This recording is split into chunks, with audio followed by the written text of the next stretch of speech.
Set 2 will be played on Fighting Spirit. Spawning in the top left-hand position as the blue Zerg from SK Telecom T1. His name is Sacsri.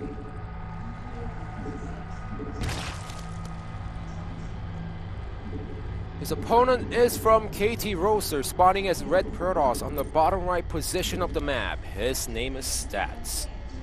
So, for those of you who may not know, Sacsri actually means something in Korean. It means to wipe off something clean. It's like, if I say Sacsri, which means like just wipe off everything clean on the desk or something like that. So he's probably using that in a reference that he wants to do that to his opponent. Or in the Pro League scene, completely wiping out everyone else in the scene and becoming the number1 player. That's pretty cool Koreanified name, I guess you could say. Now here's a funny stats.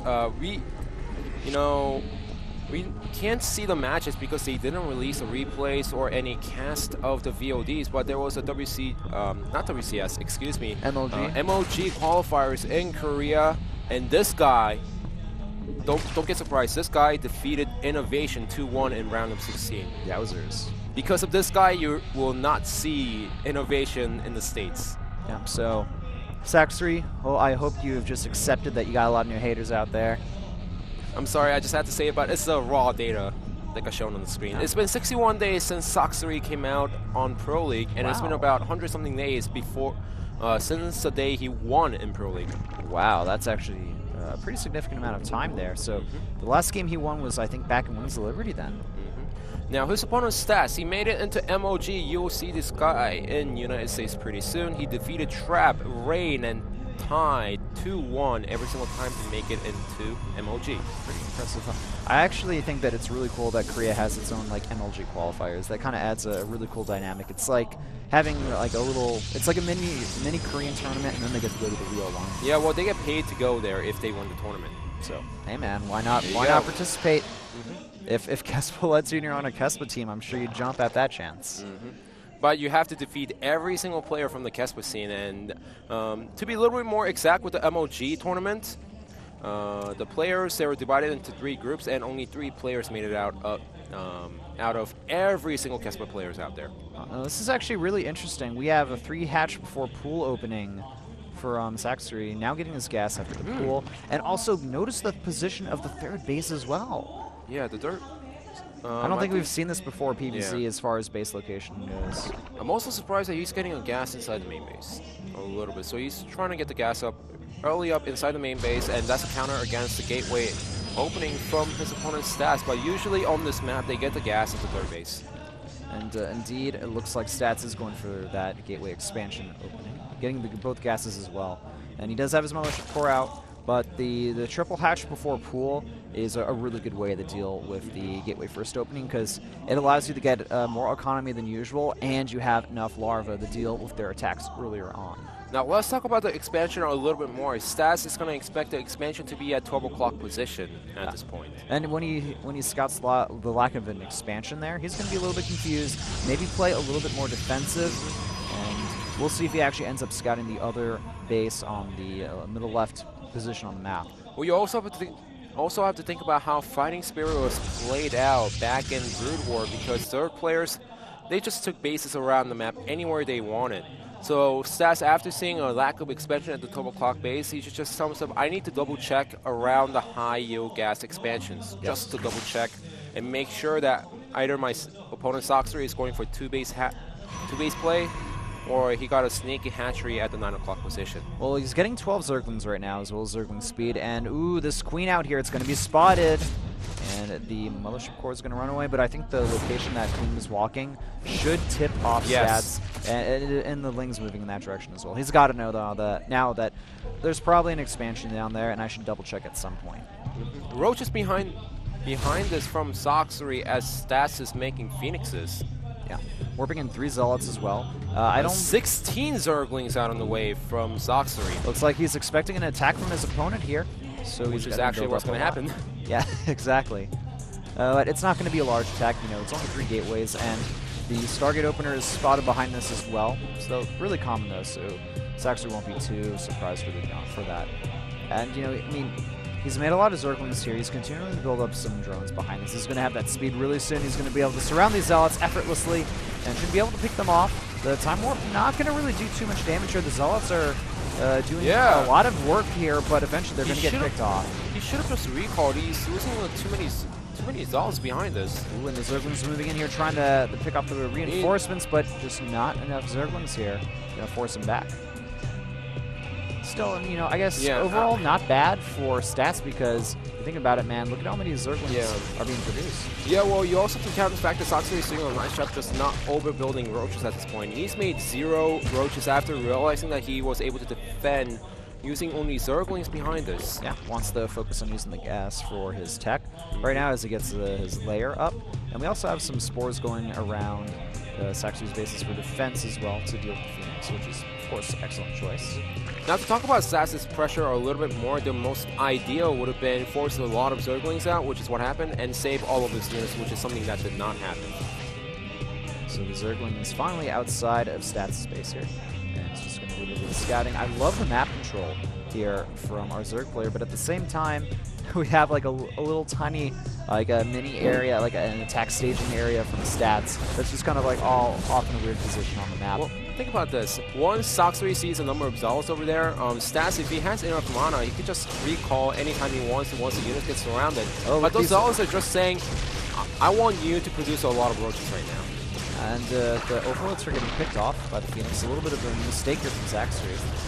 We'll easily avoid that. That's what happens if you only build 1 Spore Crawler inside the main base. Yeah, that's why we see a lot of Zerg players opting for 2 nowadays. Still a pretty large Zealot count here. We have 6 Roaches on the way from our Zerg player, and he's going to take a few more gases as well. He's got the gas at his high yield now and taking 1 at his natural. Look at this, those Roaches are actually bypassing the Phoenixes, which is actually going to help us Sacsri a little bit because those Phoenixes are out there to kill the Overlords, kill the drones and queens, but also lift up a lot of Roaches in the main engagement with the Roaches and the Zerglings against the Zealots. Look at this, there's only 1 sentry. I think that this is actually going to force a recall from Stats here. He's completely not ready, losing the sentry. It doesn't even get put down a force field or anything like that. This pylon's going to get picked off as well. Stats may lose a few more units to some of the Roaches here. The Zealots now. Oh, the Zerglings should have engaged over there, but those Roaches are doing a nice job at the natural, killing off every single sentry. Yeah, the sentry's going to get picked off, and now Stats is going to lose a lot of workers here. He's actually looking pretty far behind on the work count compared to his opponent Sacsri. The supply is 94, the 72.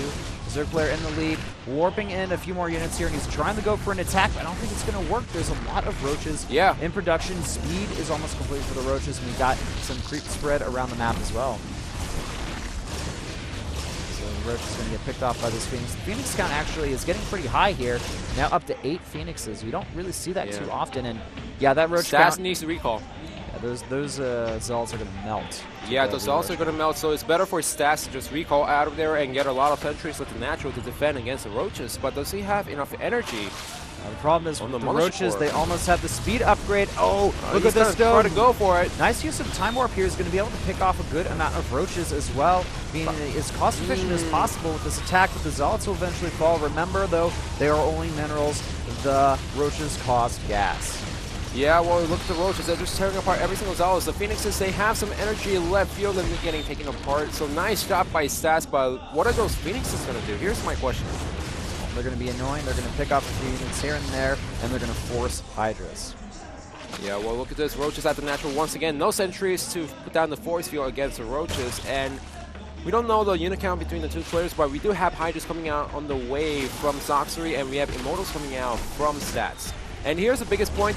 12 minutes into the game, Stats is only down to 2 bases. Welcome to new fighting spirit. Yeah, that's the problem. It's gonna be almost impossible for him to take a 3rd. I mean, he may be able to get it up here. The problem is the Zerg player can just flood that base with a lot of units. He can send a lot of Zerglings to the natural if he wants. The distance between the natural and the 3rd, it's hard to defend both locations at once. And here is even a bigger problem. Stats, yes, he did a nice job killing a lot of Roaches in that engagement, but he didn't kill that many drones or that many queens inside the main base, natural, or the 3rd base. That's true. So the economy for Sacsri has been disturbed at all throughout the whole game. Yes, a few drones are getting picked up here and there, but all he has to do is remake him 2 drones, easy. Once the Hydra's out, oh, nice pickup though. These are nice. This is good. This is exactly what our KT Protoss player needs to do. Nice force fields as well. The Immortal gonna tear apart those roaches, and you know what? As time goes on, I feel like these Phoenixes are just being so cost efficient. And, you know, getting a few more, he's up to 10 now. That number is becoming a lot more dangerous than the normal 5 you'll see from Protoss. And he still needs to be careful because he doesn't know when the opponent is going to get a fungal out or when the Phoenixes are going to get caught out of position. Yeah. So he needs to stay active with the Phoenixes, and he needs to make sure he does a lot more damage than what he did so far. So far, he's doing a nice job, but personally, I have a feeling that it should be a little more killing, a little more drones, so getting more hatchery, not hatcheries, but Hydras off guard.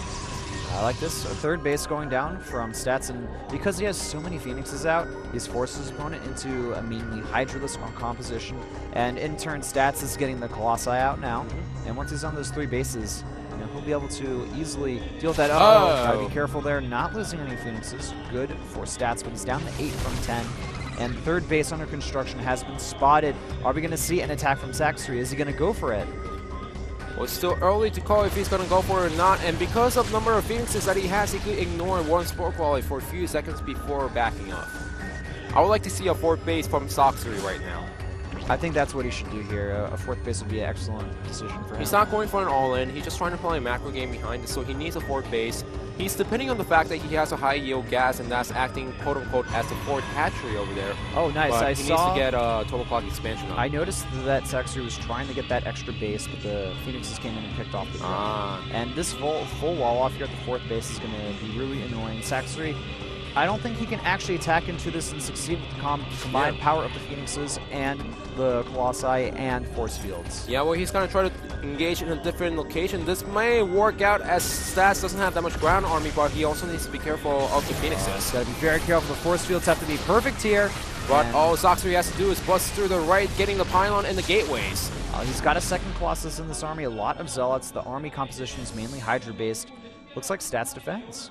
Stats defense for now, but Sacsri also getting a 4th base behind us at the total clock position. So he will finally go ahead and take that 4th base. Additional gateways are turning into warp gates at the 3rd base. So the overall economy for Stats is going to be pretty good here. Pretty good. And there's no reason for Sacsri to move out anymore because the 3rd base has been fortified. That's the key point here. Once the 3rd base goes up, the Zerg player can try to harass around as much as possible, trying to take out those Colossus or Void Rays one by one. But once the 3rd base gets secured, if you don't get a nice arc on the Protoss army, if you try to push forward, and if you don't have a nice arc, your main army is going to melt, and the Protoss is going to go for a counterattack and finish the game. So it's better for Sacsri to just fortify the total clock position and just tech up behind this. So continued harassment from Stats, picking off a few units here and there. We have 10 Corruptors on the way from Sacsri, so he wants to just completely deal with this air threat and, you know, just wipe it out of the picture here. The Phoenix is continuing to do a good amount of harassment. +2 starting for the Protoss player in addition to Blink, and we do have the +2 range as well on the way for our Zerg player. This micro with the Phoenixes, yes, he did lose one over there, but it's fantastic. It's pretty good. And looking at the supplies as well, they're actually pretty close together here. Normally, Zerg players have a much higher supply count. So additional Immortals and Void Rays on the way here from Stats. He's got up to 4 Colossi now. I guess he doesn't want any more, just wants to focus on the Immortals. And he's eventually going to get that dreaded Death Ball that all Zerg players are afraid of and do not like. Yeah, well, if Sacsri knows something is happening, he needs to act right now, either getting a lot more bases behind us or attacking and killing the Colossus. And he's moving in here. I'm not sure if this is the correct decision from the Zerg player. The Void Rays needs to get the Colossus. That's the biggest key point here. But he hasn't even killed off any Colossus. The entire Zerg ground army getting obliterated. The air army will follow as well. The composition from Stats is just too solid. And Sacsri, he can't really deal with it right now. Like I said, attacking to Protoss army in a wrong angle at this point in the game can actually hurt Zerg players a lot, even if the Protoss' 3rd base has been delayed for such a long time. And this is what happened. Sacsri, he wanted to get the Colossus, but he just lost everything else while only getting what? 1 Colossus. Yeah, so the unit trades have not been good for Sacsri at all here. And this is going to prompt an attack from Stats. He's got 1-1, almost +2. He's got Blink, Colossus, Immortals, Phoenix, Void Rays. He's got everything, man. All he needs is a forward pylon to reinforce from. He's going to take the Turbo Clock base easily, and Sacsri is going to have to give that up. Yeah, that's true. And supplies are very even here. Look at how fast those are going to smelt. Nice forward blink and to pick off a few more units for Sacsri back.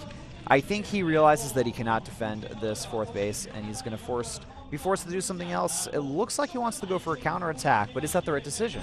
Well, I'm not too sure. There is no Mothership Core for the recall, remember that. So the Stalkers and the Colossus has to walk back, but realizing what's happening in the middle of the map with the Phoenixes, Stas is going to pull majority of his army back away from the Turbo Clock. It looks like that Mothership Core on the defensive at the 3rd base. We have a few more units warping in. Stalkers reinforcing. We have a single Colossus out as well. Do we have enough energy? Yes, Time Warp going down. This is going to scare away Sacsri as well. And Stats holds once again. Oh, well, Stats does hold, but Sacsri, can he run away? I don't think so. He's trapped from both locations at this point. Oh, no, this is terrible from Sacsri. This may actually be the game-killing blow here as Stats completely destroys everything in the arsenal of Sacsri, losing a lot of units here and barely killing anything in return. GG is called. Stats wins game number 2. Sacsri should have stayed more defensive throughout the whole game. As he saw the unit composition from his opponent, he went a little bit hasty as he was trying to get the Colossus count down, but essentially he only got one. His main army was thwarted, and that prompted Stats to move out on the map to take away the Turbo Clock position from Sacsri. So I really enjoyed Sacsri's opening. I thought it was pretty smart. And he was handling himself pretty decent throughout the early to mid-game, but after that, Stats just took control and eventually came out with the win. His army composition was key, and I believe a big part in his win. So now the score, 1-1 between SK Telecom and KT Rolster. The next match is going to be Rain versus Puzzle. Don't go anywhere. We'll be back after this commercial break.